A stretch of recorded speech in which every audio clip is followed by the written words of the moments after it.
अस्सलाम वालेकुम व्यूअर्स, मैं हूं हर्बलिस्ट इसहाक फर्रुख। आज की वीडियो हाइड्रोनेफ्रोसिस पर। मैंने आपसे प्रॉमिस किया था कि मैं किडनी पर एक पूरी सीरीज दूंगा जिसके अंदर तमाम तरह की बीमारियां जो है इंशाल्लाह कवर करेंगे और उनकी ट्रीटमेंट, उनकी अलामत, उनका सब कुछ बताऊंगा। आज हाइड्रोनेफ्रोसिस पर, यानी कि गुर्दों के ऊपर जो गुर्दे सूज जाते हैं, फूल जाते हैं, उनके ऊपर। अगर आप इंग्लिश के तौर पर पढ़ेंगे, किसी भी जगह पर मेडिकल टर्मिनोलॉजी में पढ़ेंगे तो वहां पर लिखा होगा स्वेलिंग ऑफ द किडनी, यानी कि गुर्दे की सोजश, जबकि दूसरी तरफ लिखा होता है कि हाइड्रोनेफ्रोसिस, गुर्दे का फूल जाना। दोनों चीज मैं बताता हूं। अब ये देखें, ये है गुर्दे आपके, ठीक है, ये दोनों साइड पर, ये नाली यहां पर से नीचे जा रही है, ठीक है, यहां पर। अब आप ये देखेंगे कि हाइड्रोनेफ्रोसिस ये होता है कि ये वाला जो गुर्दा है ये अपने साइज में बड़ा हो जाएगा। दो तरह से बड़ा हो सकता है, या तो वो सूजकर बड़ा हो सकता है कि इसके अंदर कोई इंफेक्शन हो गया और यहां पर सूज गया तो सूजने के बाद बड़ा हो सकता है, या फिर यह है कि वो फूलने के बाद बड़ा हो सकता है। सूजने में और फूलने में फर्क होता है। जैसे आपके किसी जगह पर शहद की मक्खी लड़ जाती है तो वो जगह सूज जाती है, लेकिन अगर किसी जगह पर पानी पड़ जाए तो वो जगह फूल जाती है। फर्क समझ आ गया? अब आप जब सूजने और फूलने का पता चल गया आपको, तो इसकी वजूहात क्या क्या है, इनकी तरफ हम आते हैं। इसकी बहुत सी वजूहात होती हैं कि हाइड्रोनेफ्रोसिस जो होता है इसकी एक वजह नहीं होती, ये ज़हन में रख लेना, ठीक है। बाज़ का ये होता है कि यही गुर्दा है, इसके अंदर यहां पर कोई पथरी पड़ी है, लेकिन वो पथरी आकर यहां पर फंस गई। अब इसका पथरी जब फंस गई है यहां पर, तो हल्का सा जगह है पेशाब आने के लिए, बाकी जगह पीछे पेशाब रुकना शुरू हो गया। जब पीछे पेशाब यहां से पथरी की वजह से रुकना शुरू हो जाएगा तो यह गुर्दा फूलना शुरू हो जाएगा, जिसको अगर अल्ट्रासाउंड करवाएंगे तो वहां पर लिखा होगा हाइड्रोनेफ्रोसिस, ये, ठीक है जी, यहां पर ये लिखा होगा। एक तो इसकी ये वजह होगी।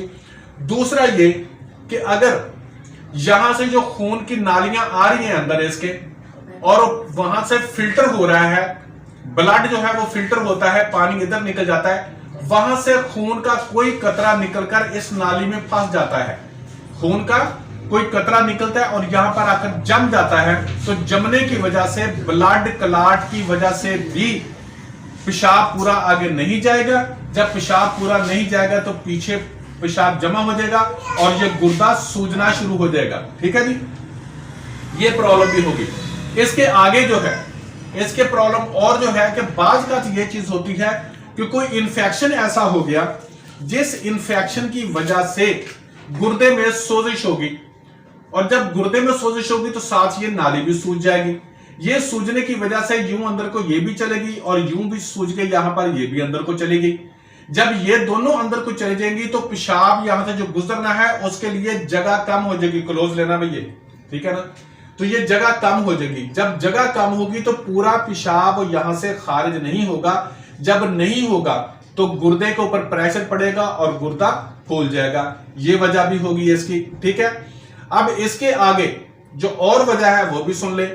बाज़ का ये चीज होता है कि ये जो नाली है, यूरेटर जिसे कहते हैं, यूरेटर के अंदर खुदा ना खास्ता कोई ऐसा बदगोश्त, ज्यादा गोश्त, वहां पर कोई भी रसौली बन गई, कोई ट्यूमर बन गया, कुछ भी बन गया, वो गोश्त यहां पर इतना हिस्सा जो है वो बढ़ गया आगे को, यहां पर वो ट्यूमर बन गया हुआ है, ठीक है जी, ट्यूमर नहीं भी है, कुछ भी बना, अगर बढ़ा तो ये पेशाब निकलने का रास्ता जो है वो तंग हो जाएगा। जब तंग होगा तो यकीनन कम पेशाब निकलेगा और उसका पीछे प्रेशर होगा और फिर भी गुर्दा फूल जाएगा। आप अल्ट्रासाउंड कराएंगे तो उसके अंदर भी लिखा होगा हाइड्रोनेफ्रोसिस। बाज़ का यह चीज होती है कि कोई सोजिश पड़ी आपको, लेकिन सोजिश का आपने इलाज नहीं किया, यूं करके सोजिश पड़ गई लेकिन आपने इसका इलाज ही नहीं किया, यही सोजिश वर्म बन गई, यानी कि इतना हिस्सा जो है फिर वो सख्त हो जाएगा, ठीक है। सख्त जब हो जाएगा तो भी पेशाब निकलने का रास्ता कम हो जाएगा, और जब पेशाब निकलने का रास्ता कम हो जाएगा तो पीछे प्रेशर पड़ेगा और गुर्दा फूल जाएगा। जब अल्ट्रासाउंड कराएंगे तो उसके अंदर भी लिखा होगा हाइड्रोनेफ्रोसिस, ठीक है जी। दूसरा यह होता है कि आपके मसल जो है, देखिए मैं यहां से साफ कर करके बार बार आपको बता रहा हूं, अलग अलग चीज समझा रहा हूं, जरा गौर से समझ लेंगे अगर आप, तो आपको बहुत फायदा होगा। खुदा ना खास्ता जिंदगी में हर इंसान है, किसी की सारी बीमारी होती है। आपको जब डॉक्टर के पास जाते हैं तो पता होना चाहिए कि मुझे क्या बीमारी है, ताकि आप इतने परेशान ना हो और उसका इलाज कर सके। मसल्स, बाज का ये चीज होता है कि कुछ लोगों को एमडी होती है, मसल डिस्ट्रॉफी होती है, कि ये वाला जो पाइप है ना, जिसे यूरेटर कहते हैं, इसके भी पट्टे ही हैं, साफदार मसल्स हैं इसके, लेकिन ये मसल जो है ना वो टेढ़े मेढ़े हो जाते हैं, यूं करके ऐसे हो जाते हैं, टेढ़े मेढ़े हो जाते हैं। मस्कुलर डिस्ट्रॉफी के अंदर ये अक्सर मरीजों के साथ होता है, लिकोड डिस्ट्रॉफी के अंदर अक्सर मरीजों के साथ होता है, ठीक है। उनके जब मसल्स टेढ़े मेढ़े हो जाएंगे, ये पाइप टेढ़ा मेढ़ा हो जाएगा, तो टेढ़ा मेढ़ा पाइप होने की वजह से पेशाब सही तरह से खारिज नहीं हो सकेगा, और जब पेशाब सही तरीके से खारिज नहीं होगा तो प्रेशर पीछे पड़ेगा और फिर भी गुर्दा फूल जाएगा, ठीक है। अब एक और वजूहात भी होती हैं। मेल जो होते हैं उनके प्रोस्टेट होते हैं, पेशाब की नाली जब बाहर निकलती है तो यहां पर दो वेलनट यानी कि अखरोट की तरह के दो गदूद पड़े होते हैं, पेशाब की नाली इसके दरमियान में से गुजरती है यहां से, ठीक है। यहां से पेशाब बाहर चला जाता है। ये दोनों अखरोट जो पड़े हुए हैं यहां पर, जिसे प्रोस्टेट कहा जाता है, अगर ये बढ़ जाए अपने साइज में, जो आम तौर पर मर्दों में होता है, तो ये नाली को तंग कर देते हैं। इधर से ये बढ़ गया, इधर से ये बढ़ गया, अब पेशाब की नाली को तंग हो जाएगा, पेशाब बाहर निकलने लगा नहीं, इवन के कतरा कतरा निकलता है। तो इसकी वजह से ये मसाने के ऊपर प्रेशर पड़ेगा। जब मसाना इस पेशाब से फुल हो जाएगा तो यूरेटर से, गुर्दों से गुजर के यहां पर नहीं आ सकेगा पेशाब, और पेशाब पीछे रुकेगा तो भी इसका क्या होगा, ये गुर्दा फूल जाएगा और हाइड्रोनेफ्रोसिस हो जाएगा, ठीक है जी। अब आते हैं इसकी सिम्टम्स की तरफ। इसके साथ बाज का हल्की सी मतली होती है, अगर कम है तो हल्की हल्की एक ना दिल की घबराहट सी होगी, उल्टी भी नहीं आएगी लेकिन मतली सी होती रहती है। बाज का कुछ लोगों का जब प्रॉब्लम ज्यादा होती है तो उनको उल्टियां भी बकायदा आने लग जाती हैं, और ऐसी उल्टियां होती हैं कि वो गुर्दे के अगर हाइड्रोनेफ्रोसिस की वजह से हो, तो जब तक आप कोई भी इंजेक्शन लेते रहें, जब तक गुर्दे का प्रॉब्लम ठीक ना हो उसको वोमिटिंग नहीं रोकती, ठीक है जी।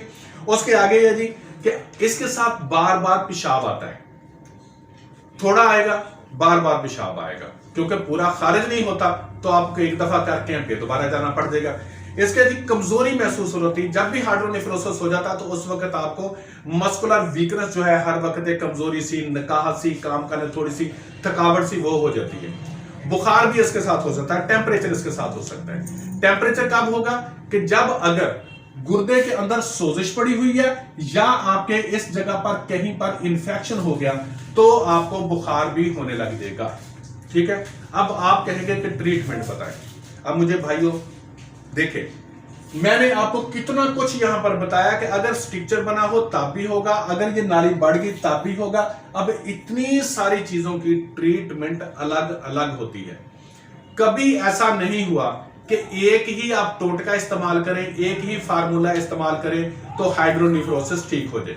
अब मैं आपको यह कहूं कि आप ठंडी चीजें खाएं और उसके बाद आप सौंफ है या इलायची है छोटी या कासनी है वो इस्तेमाल करना शुरू कर दें, और यहां पर आपके बना हुआ है कोई भी उबार बना हुआ रसौली बनी हुई है, जैसे ही वो इस्तेमाल करना शुरू कर देंगे ये बढ़ जाएगी और, ठीक है जी।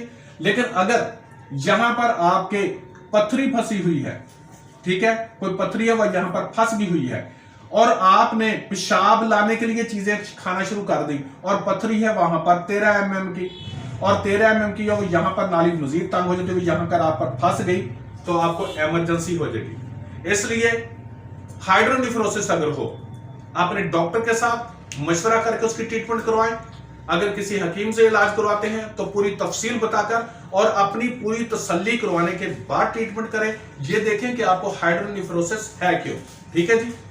कभी भी इसकी एक ट्रीटमेंट नहीं हो सकती मेरे भाई, इसका अलग अलग इलाज होता है। इसलिए मैं इसकी कोई ट्रीटमेंट नहीं आपको बताऊंगा। जिस भी जगह पर आप रहने वाले हैं आप उनसे, वहां पर डॉक्टर से, हकीम से मशवरा कर सकते हैं। अगर आप हमसे को कांटेक्ट करना चाहते हो तो आप नंबर इसके ऊपर चल रहा है, आप कांटेक्ट कर सकते हैं। मैं फीस के बगैर बात नहीं करता, फीस लूंगा और बात करूंगा, मशवरा मुझसे पूछेंगे। अगर मुझसे किसी किस्म की कोई मेडिसिन चाहिए होगी हम मेडिसिन भी प्रोवाइड करेंगे, लेकिन पूरी तफसीलात जानने के बाद। Thank you so much. Allah Hafiz.